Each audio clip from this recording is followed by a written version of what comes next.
प्रिय छात्रगण, आपका हार्दिक अभिनंदन है डिवोटेड कार्बन केमिस्ट्री चैनल पर।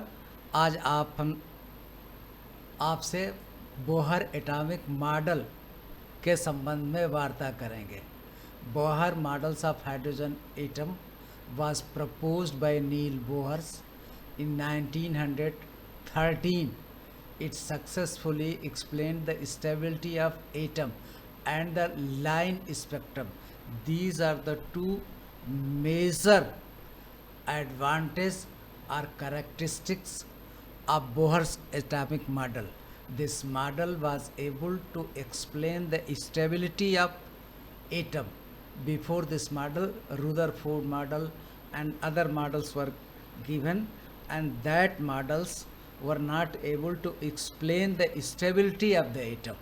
This model successfully explained the stability of the atom and also explain the existence of line spectrum of the hydrogen atom. जब hydrogen atom का line spectrum हम प्राप्त करते हैं, प्रायोगिक दृष्टि से प्राप्त करते हैं, उनकी व्याख्या पूर्ववर्ती मॉडलों के आधार पर नहीं किया जा सकता था। इसलिए ये दो इसके फंडामेंटल एडवांटेज हैं, करैक्टरिस्टिक्स हैं, सफलताएं हैं, जिसमें नंबर 1 परमाणु के अस्थायित्व की व्याख्या किया गया और दूसरा हाइड्रोजन परमाणु के रेखीय स्पेक्ट्रम लाइन स्पेक्ट्रम की भी व्याख्या कर पाया। अब कैसे किया, इसके हम डिफरेंट पास्टुलेट्स को देखते हैं। सबसे पहला पास्टुलेट क्या है? Number 1, stationary orbits. Electrons revolve around the nucleus in a certain fix circular path called stationary orbit.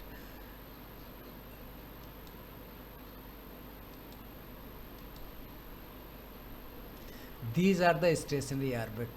This is the first stationary orbit, this is the second, n is equal to 2, and this is the third stationary orbit.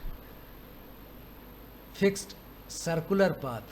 These are the, what are the stationary orbit? Fixed circular path called stationary orbit are energy levels without radiating any energy. Each orbit has a definite energy. Why they are called stationary? In orbits को stationery इसलिए कहा गया कि जब तक electron in स्थिर कक्षाओं में भ्रमण करते हैं तब तक उनकी ऊर्जा में कोई ह्रास नहीं होता। हालांकि ये संभव नहीं है, आप दौड़ें, आप चलते रहें, चाहे सर्कुलर पाथ में या लीनियर पाथ पर या ज़मीन में, जब भी गति होगी तो ऊर्जा का ह्रास होगा। लेकिन यहाँ पर यह पहला बुनियादी तथ्य सामने लाया गया कि as long as electron revolves in the stationary orbit, there is a no loss or gain of the energy, as it seems that electrons are stationary. हालांकि ये गति कर रहे हैं, लेकिन गति करते हुए भी ये स्थिर स्वभाव पैदा कर रहे हैं, यानी इसमें किसी तरीके की एनर्जी का ह्रास नहीं हो रहा है, इसीलिए इसको हम स्टेशनरी ऑर्बिट कहेंगे। ये सबसे बड़ा इनका पोस्टुलेट था बोहर साहब का कि ही propose the existence of stationary orbit. Stationary orbit means as long as electron revolves in these circular fixed energy orbitals or energy stationary orbit, there is a no loss of the energy. That's why these orbitals are called stationary orbit. ये इनका पहला postulate था जिसमें इन्होंने बताया कि electron स्थिर कक्षाओं में परिभ्रमण करता है और इन कक्षाओं की एनर्जी निश्चित होती है, जिसके लिए अलग से फार्मूला उन्होंने दिया कि किस कक्षा की कितनी एनर्जी होगी। लेकिन जब तक इलेक्ट्रॉन इन कक्षाओं में परिभ्रमण करता है तब तक इनकी ऊर्जा में कोई ह्रास नहीं होता है, मानो ये स्टेशनरी अवस्था में हो और ये कक्षाएं स्टेशनरी हों।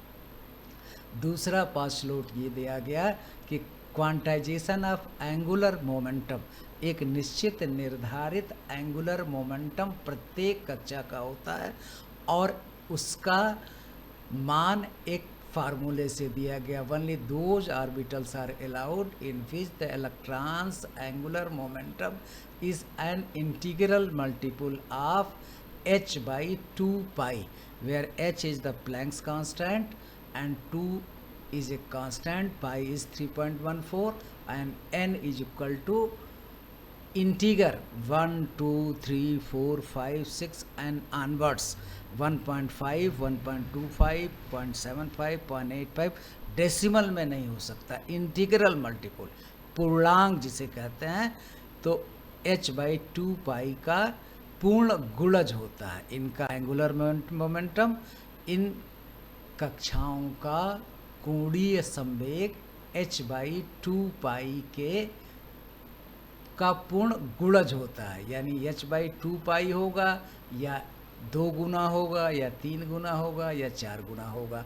Where m is the mass of electron, r is the radius of orbit and h is the Planck's constant and n is the principal quantum number having the value of 1 2 3 etc. So these are the two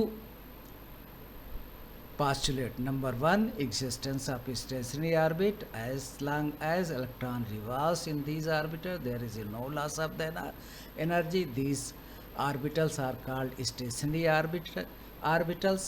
These orbitals are called stationary because there is no loss of energy as long as electron revolves in these orbitals.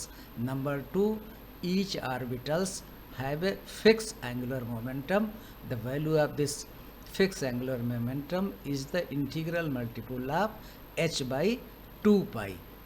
Angular momentum mvr, where m is the mass of electron, v is the velocity, r is the radius of the circular path, h is the Planck's constant and 2 pi is a fixed. Third postulate, emission of electron. अब जो है emission of radiation, ऊर्जा का ह्रास कब होगा? जब electron jump करेंगे from lower orbital to higher orbital और higher orbital to the lower orbital. जब हायर ऑर्बिटल से लोअर में आएंगे तो ऊर्जा का ह्रास होगा और जब लोअर ऑर्बिटल से हायर ऑर्बिटल में जाएंगे तो ऊर्जा का अवशोषण होगा। Radiation is emitted or absorbed only when an electron jumps from stationary orbit to another orbit. Energy of the photon emitted is or absorbed is given by, उसका जो एनर्जी होगी ये फोटॉन्स के रूप में energy packet. What are the photons? These are the energy packets.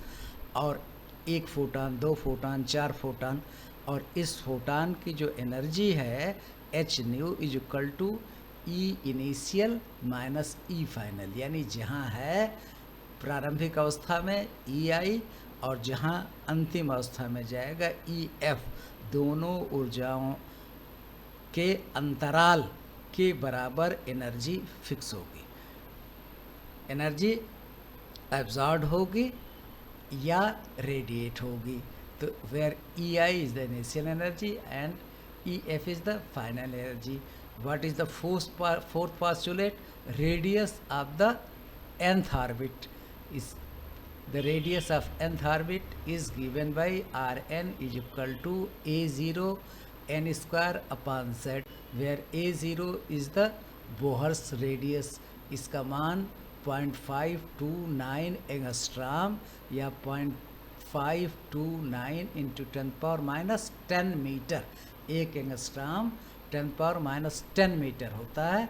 तो इसलिए आप 0.529 एंगस्ट्रॉम लिखें या 0.529 इंटू 10⁻⁻10 मीटर लिखें, दोनों बात एक ही है। और z is the atomic number. ये सारे फार्मूले आपको याद करने पड़ेंगे, चाहे आपका CBSE का एग्ज़ाम हो या जॉइंट एंट्रेंस एग्जामिनेशन हो या नीट का एग्जामिनेशन हो।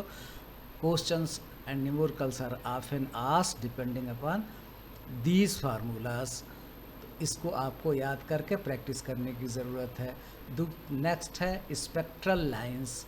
अब जो स्पेक्ट्रल लाइंस होंगी, इलेक्ट्रॉनिक ट्रांजिशन होगी, जिसमें आपका बामर सीरीज है, बहुत सारी सीरीज है, वो हम आपको बाद में करेंगे। When an electron jumps from higher energy level to the lower energy level, a photon is emitted, the frequency of the radiation is given by nu is equal to En2 minus En1 upon h is equal to इतना। आपको पूरा formula दिया है। अब इसमें रिड्सबर्ग equation क्या है in terms of wavelength, उसी को जो है वहाँ पर फ्रिक्वेंसी के रूप में दिया गया है, यहाँ पर वेवलेंथ के रूप में दिया गया है। 1 upon lambda is equal to R Z square 1 upon n1 square minus 1 upon n2 square. And merit of इस बोहर्स मॉडल क्या है? Explain the stability of atom. शुरू में ही आपको बताया था कि 2 fundamental characteristics. Number 1, this successfully explain the stability of the atomic carbon, and second, explain the line spectrum the hydrogen atom. These 2 were first discussed during the start of the lecture, and third, introduce the concept of quantized energy levels। Energy levels quantized होती हैं, यानी उसकी fix energy होती है, कितनी energy होती है, पहले फार्मूला दिया गया। और laid the foundation of modern quantum theory. 8वां जो है लिमिटेशंस ऑफ बोहर मॉडल्स पूछा जाता है। Applicable only to the hydrogen like spectrum, यानी species having only 1 electron can be explain. Hydrogen में 1 इलेक्ट्रॉन होता है, इसको आप एक्सप्लेन करेंगे। या He+1, यानी हीलियम में जो 2 इलेक्ट्रॉन होते हैं, जब एक इलेक्ट्रॉन निकल जाता है तो बनता है He+1, उसका भी सक्सेसफुली। यानी hydrogen like atoms having only 1 electron के लिए ये एप्लीकेबल है। दूसरा phase two explain the spectra of multi electron atoms, उनके जिसमें एक से ज़्यादा इलेक्ट्रॉन होंगे उनके स्पेक्ट्रा को नहीं कर सकता।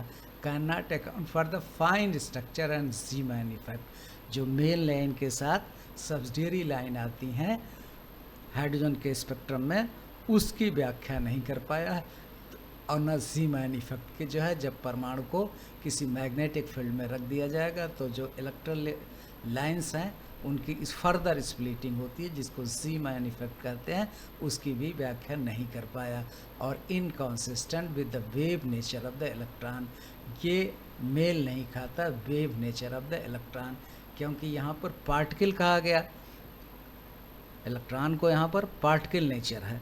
और फिर वेव जो ड्यूअल थ्योरी पढ़ते हैं, electron can behave like a wave as well as the particle.